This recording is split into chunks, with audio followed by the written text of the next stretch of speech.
ஒரு மனிதன் 53 ஆண்டு காலம் இவருக்கு முன்னாலே, இவர் பொறுப்பிற்கு வருவதற்கு முன்னாலே புரட்சித் தலைவரால் 72லிருந்து 77, 70, 80, 24 வரையிலும் நான் சட்டமன்ற உறுப்பினராக, மாவட்ட செயலராக பல்வேறு பொறுப்பிலிருந்து பணியாற்றி இருக்கிறேன்.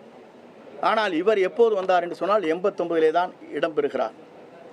அப்படி இடம்பெறுகின்றவர் எனக்கு ஒரு நோட்டீஸாவது அனுப்பியிருக்க வேண்டும். ஒரு சீனியர் 9 முறை சட்டமன்ற உறுப்பினர் ஒரு கடிதத்தை அனுப்பி இதற்கு பதில் சொல்லுங்கள் என்று கேட்பதுதான் விதியின் அடிப்படையில் இருக்கிறது. அந்த விதியை மீறி அவருடைய சர்வாதிகார போக்கு என்று சொல்வார்களே, அதை போல யாரை வேண்டுமானாலும் தூக்கி எறியலாம் என்ற நிலையிலே அவர் இன்றைக்கு உருவாக்கி இருப்பது வேதனை அளிக்கக்கூடிய ஒன்றாக இருக்கிறது. இவர் அடிப்படை உறுப்பினர் நீக்கப்பட்டவுடன் அந்த தொகுதியில் இருக்கின்ற நகர கழக செயலாளர்கள், ஒன்றிய கழக செயலாளர் இன்னைக்கு ஸ்வீட் கொடுத்து பாராட்டுறேன், இப்போ விழா கொண்டாடிட்டு இருக்கிறேன். 33 ஆண்டு காலம் நீங்கள் இருந்துன்னு சொன்னால் உழைச்சிருக்கணும், மக்களுக்கு உழைச்சிருக்கணும், நிர்வாகிகளுக்கு அனுசரித்து போயிருந்தால் உங்களை வாழ்த்தி இருப்பாங்க. அதுக்கு மாறாக இயக்கத்திற்கு துரோகம் இழைக்கிறதுக்கு இப்படிப்பட்ட நிலைமை தான் கிடைக்கும்.